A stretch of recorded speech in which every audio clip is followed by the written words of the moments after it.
Président, vous allez vous présenter dans un premier temps? Je suis le professeur Cess Etienne Daniel, candidat au régional au titre du PDCI-RDA dans la région des Grands Ponts. Alors, les élections ont pris fin donc le samedi 2 septembre. Nous sommes dans l'attente des résultats. Et il y a des résultats provisoires qui ont été proclamés. Alors, il nous est revenu que vous contestez le moment ces résultats-là. Qu'en est-il exactement? À la vérité, et comme vous venez de le dire, nous avons donc achevé d'abord la campagne le jeudi, comme vous l'avez vu, 31 août 2023. Un jour de repos, c'était le vendredi 1er septembre, et le 2, les élections ont eu lieu. Au terme de ces élections, le candidat du PDCI, en tout cas, a remporté la victoire au niveau de tous les départements, les 3 départements qui constituent la région des Grands Ponts. Ainsi, à Dabou, j'ai une avance de 1901 voix sur le candidat du RADP. Ici, c'est Sphère Emmanuel. Je ne parle pas du candidat PPACI et de l'indépendant. À Javille, semble-t-il qu'il aurait 200 voix de plus que moi d'écart, mais à la vérité, quand nous avons fait les calculs, quand nous avons repris les PV, j'ai une avance de 364 voix sur lui. Et à Grand Laou, c'est là où le poteau rose est donc de façon évidente est sorti, puisque à Grand Laou, il semble qu'il ait 1923 voix, sans doute parce que, ayant vu que je l'ai battu à Dabou, donc il fallait trouver une astuce, n'est-ce pas, pour contrecarrer donc cette victoire à mon profit. Alors, ce que nous constatons qui est grave, c'est que à Grand Laou, dans certaines circonscriptions, notamment dans la sous-préfecture d'Awami, il y a eu des bourrages durs. Ainsi, on peut passer des urnes de 300, un exemple que je donne, 306 électeurs inscrits, et retrouver 2000 votants pour une circonscription où il y a une seule urne, ce qui est une anomalie grave. Et on constate tout cela à travers d'autres circonscriptions ou localités. L'exemple de Kokrom, que je connais très bien. Kokrom, il ne peut même pas avoir 200 habitants. Mais là aussi, quand le candidat a 4 voix, eh bien, il gonfle le chiffre pour être à 400. Donc on rencontre tout ça partout. Il y a une vidéo qui confirme ce que je viens de dire. Donc pour moi, j'ai gagné les élections à Grand Laou, comme ça a été le cas en 2018. Le cas en 2018.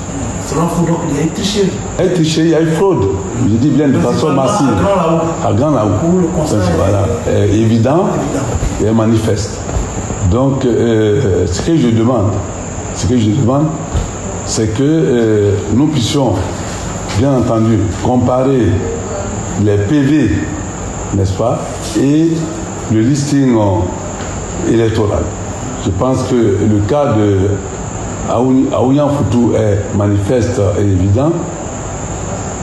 306 inscrits, 2000 votants. On a bourré les yeux là-bas pour avoir 2000 votants. Donc, je souhaite que la CEI réexamine cela. Le cas principal de Grand Laou? Le cas de Grand Laou, où il y a une fraude massive de part et d'autre. Donc, on compare les PV, donc au listing. Ensuite, ce qui est grave, c'est que juste à l'heure où je vous parle, nous n'avons pas eu les résultats provisoires de Grand Laou. Nous sommes restés hier toute la journée jusqu'à 0h et jusqu'à 4h du matin, nous n'avons pas reçu aucun PV. Alors nous sommes rendus compte également que les PV sont entachés d'irrégularité. Il y a des PV où il y a des ratures, ce qui est anormal pour une élection.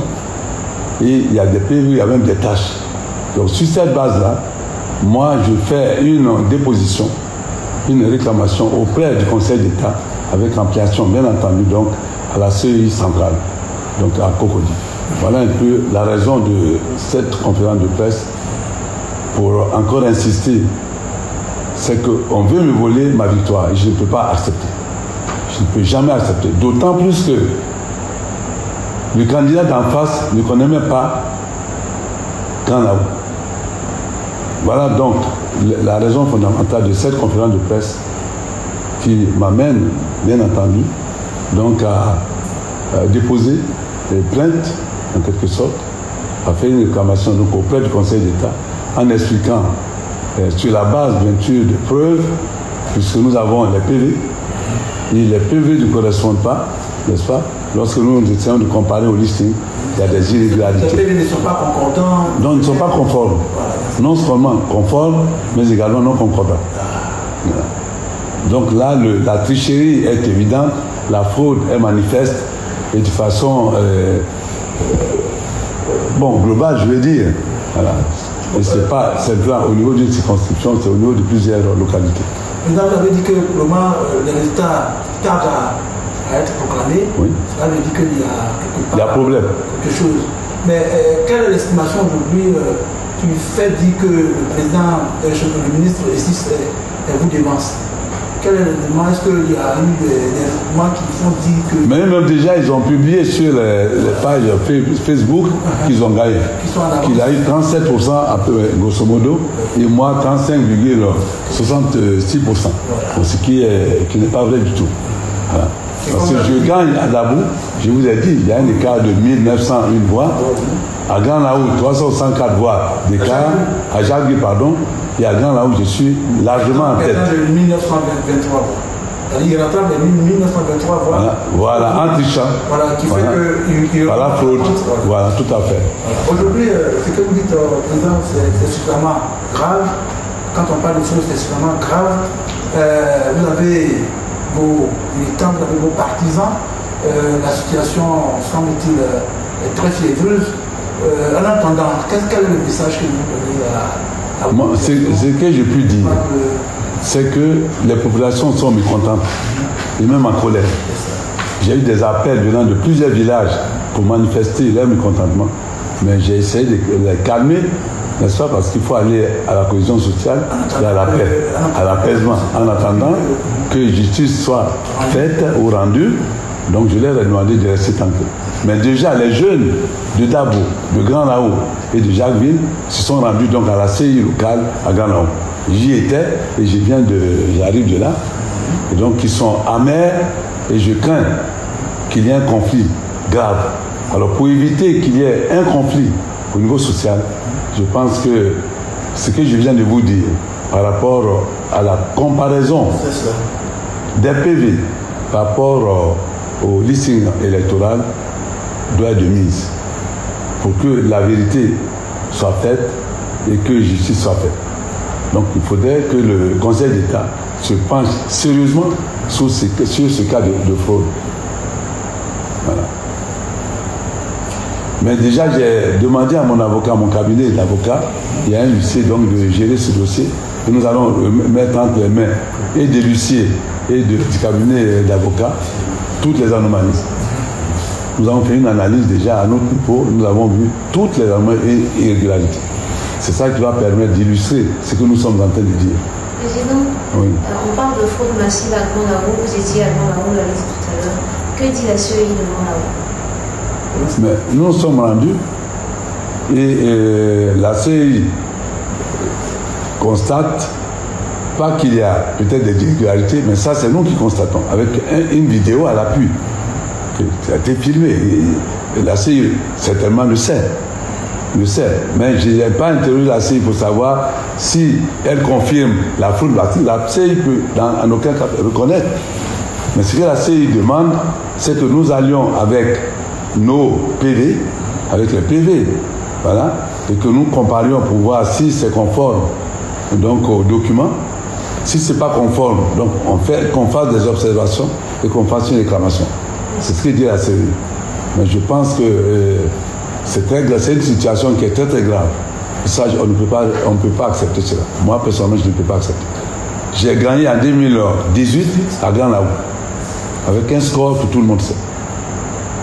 Donc on ne peut pas aujourd'hui venir arriver comme un cheveu sur la soupe et puis clamer, dire des choses qu'il ne faut pas dire. Donc pour moi, on veut me voler ma victoire. On veut faire un forcing. D'autant que les résultats n'ont pas été donnés à temps. Vous voyez que nous sommes en retard. Quand Laou n'a pas encore donné les résultats consolidés. Dabou l'a fait, Javir également, il me reste le Grand Laou. Nous avons attendu toute la journée d'hier, toute la nuit d'hier, il n'y a eu aucun PV d'arrivée. Donc j'ai informé la CEI au niveau régional et toutes les personnalités qui doivent être informées sont informées. Comme je vous l'ai dit, il semble qu'ils sont en avance par rapport à moi de 200 voix, mais à la vérité, c'est moi qui suis en avance à Jacquesville avec 354 voix d'écart. Monsieur le Président, vous êtes confiant quant à la suite de votre requête? Mais la requête va être faite, parce que je vous ai dit que j'ai déjà demandé au cabinet, n'est-ce pas, de m'accompagner, n'est-ce pas, de régler ce problème. Donc je suis confiant. Parce que les populations me font confiance, elles savent ce que j'ai fait, mon bilan est positif, tout le monde le sait. J'ai parcouru tous les hameaux, les campements, les villages, les sous-préfectures et les départements de la région. Les gens savent ce que je fais, les gens savent ce que j'ai fait, que je ferai. Donc on ne peut pas venir comme ça et puis vouloir ravir une victoire qu'on a. Voilà. D'accord. Président, vous avez un mot de fin certainement? Le mot de fin, c'est que je demande aux militants, à mes électeurs, à ceux qui m'ont fait confiance, de garder le calme. Parce que j'ai vu les jeunes déchaînés et ça a failli cramer à Dabou aujourd'hui. Et c'est moi qui ai essayé de les calmer. Voilà. Donc certains sont dans la Laou et d'autres sont à Dabou et peut-être même à Jacquesville, attendant donc le résultat définitif. Voilà. Donc je les exhorte à rester calmes en attendant que la justice se fasse et que le droit soit dit. Voilà.